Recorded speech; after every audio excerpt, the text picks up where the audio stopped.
Hi అండి, welcome to మాయ రుచులు. ఈరోజు రెసిపీ వచ్చేసి ఎంతో టేస్టీగా ఉండే గోధుమ రవ్వ హల్వా అండి. ఇంట్లో ఉండే వాటితోనే చాలా ఈజీగా చేసుకోవచ్చు. పండగలప్పుడైనా చాలా తక్కువ టైంలో చేసేసుకోవచ్చు అండి. ఎప్పుడైనా స్వీట్ తినాలనిపిస్తే ఇలా చేసుకోండి. చాలా సింపుల్గా చేసేసుకోవచ్చు. చాలా రుచిగా ఉంటుందండి. పిల్లలు అడిగినప్పుడైనా చాలా ఈజీగా చేసేసుకోవచ్చు. ఇంకెందుకు ఆలస్యం, ఈ టేస్టీ రెసిపీని ఎలా చేసుకోవాలో ఈరోజు వీడియోలో చూసేద్దాం. ముందుగా కళాయి పెట్టుకొని దానిలోకి 3 కప్పుల దాకా వాటర్ పోసుకోవాలండి. వాటర్ పోసుకొని వాటర్ని మరిగించుకోవాలి. ఈలోపు రవ్వని ఫ్రై చేసుకుందాం. వేరొక పొయ్యి మీద ఇలా కళాయి పెట్టుకొని దీనిలోకి 2 టీ స్పూన్లు నెయ్యి వేసుకోవాలండి. నెయ్యి వేసుకొని దీనిలోకి ఇప్పుడు రవ్వ వేసుకొని ఫ్రై చేసుకోవాలి. 1 కప్పు రవ్వ అండి. దీనికి 3 కప్పుల వాటర్ కరెక్ట్గా సరిపోతాయి. ఇలా వేసుకొని తిప్పుకుంటూ ఫ్రై చేసుకోవాలి. ఇలా తిప్పుకుంటూనే ఉండాలండి, తొందరగానే ఫ్రై అయిపోతుంది.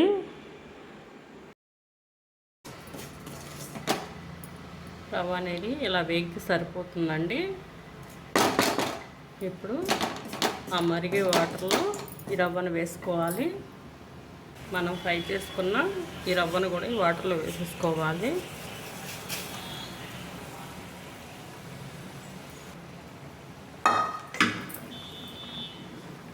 వేసుకొని చక్కగా ఉడికించుకోవాలి. ఇప్పుడు సిమ్లో పెట్టుకొని ఫ్లేము ఉడికించుకోవాలండి.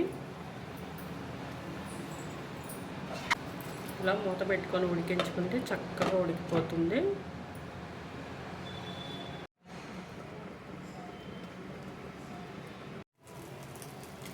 ఇలా ఉడికితే సరిపోతుందండి. ఇప్పుడు షుగర్ వేసుకుందాం.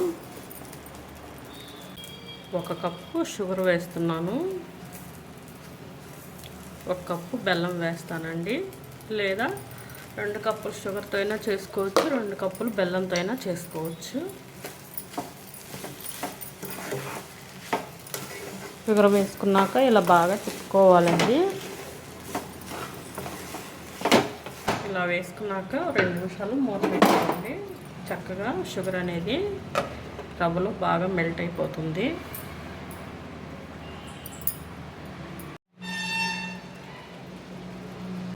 షుగర్ అంతా ఇలా బాగా మెల్ట్ అయిపోయిందండి. ఇప్పుడు బెల్లం వేసుకుందాం. దీనిలో 1 కప్పు బెల్లం కూడా వేస్తున్నాను. షుగర్ తక్కువ తినేవాళ్ళు అయితే 1/2 కప్ వేసుకోవచ్చండి. ఇలా వేసుకొని ఒకసారి తిప్పి మళ్ళీ మూత పెట్టుకుంటే బెల్లం కూడా చక్కగా మెల్ట్ అయిపోతుంది.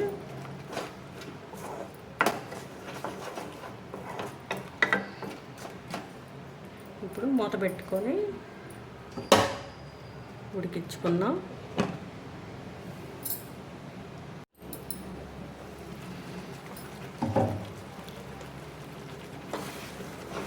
చక్కగా బెల్లం కూడా రవ్వలో మెల్ట్ అయిపోయిందండి.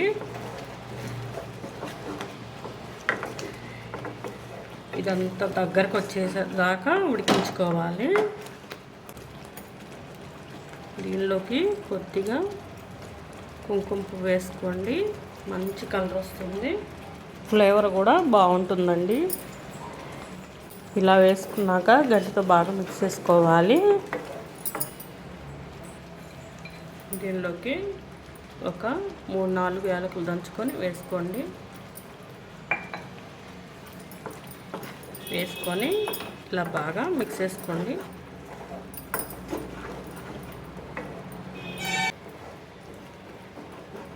ఇది దగ్గరకు వచ్చేసేలోపు మనం డ్రై ఫ్రూట్స్ని కూడా ఫ్రై చేసుకుందాం.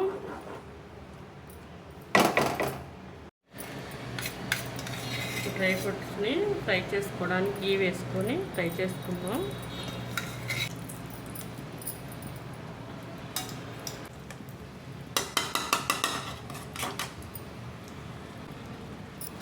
రెండు టేబుల్ స్పూన్లు ఇలా నెయ్యి వేసుకున్నానండి. వేసుకొని ఇప్పుడు డ్రై ఫ్రూట్స్ని ఫ్రై చేసుకోవాలి.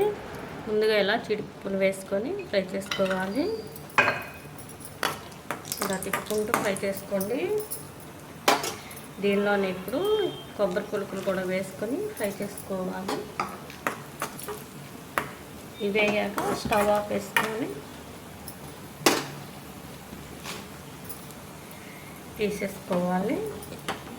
తీసేసుకొని ఆ స్వీట్లో వేసేసుకోవడమేనండి. స్వీట్ కూడా ఇలా దగ్గరకు వచ్చేసింది. ఇప్పుడు ముందుగా ఫ్రై చేసుకున్న డ్రై ఫ్రూట్స్ వేసేసుకుందాం.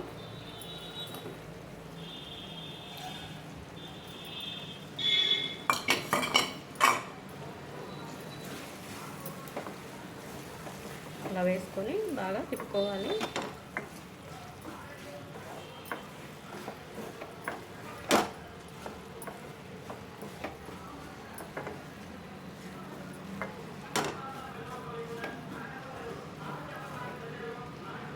చూడండి స్వీట్ అనేది ఎంత బాగా కుదిరిందో. దేవుడికి నైవేద్యంగా పెట్టడానికైనా, పిల్లలు ఎప్పుడైనా స్వీట్ అడిగినప్పుడైనా చాలా సింపుల్గా ఇంట్లో ఉండే వాటితోనే ఈజీగా చేసేసుకోవచ్చు. తప్పనిసరిగా ట్రై చేసి ఈ రెసిపీ ఎలా ఉందో కామెంట్లో తెలియజేయండి. ఇంతవరకు మా ఛానల్ని సబ్స్క్రైబ్ చేసుకోకపోతే సబ్స్క్రైబ్ చేసుకోండి. మరిన్ని వీడియోల కోసం ఈ వీడియో కనుక నచ్చితే ఒక లైక్ చేయండి. మీ ఫ్రెండ్స్కి, మీ ఫ్యామిలీ మెంబర్స్కి షేర్ చేయండి. Thank you for watching.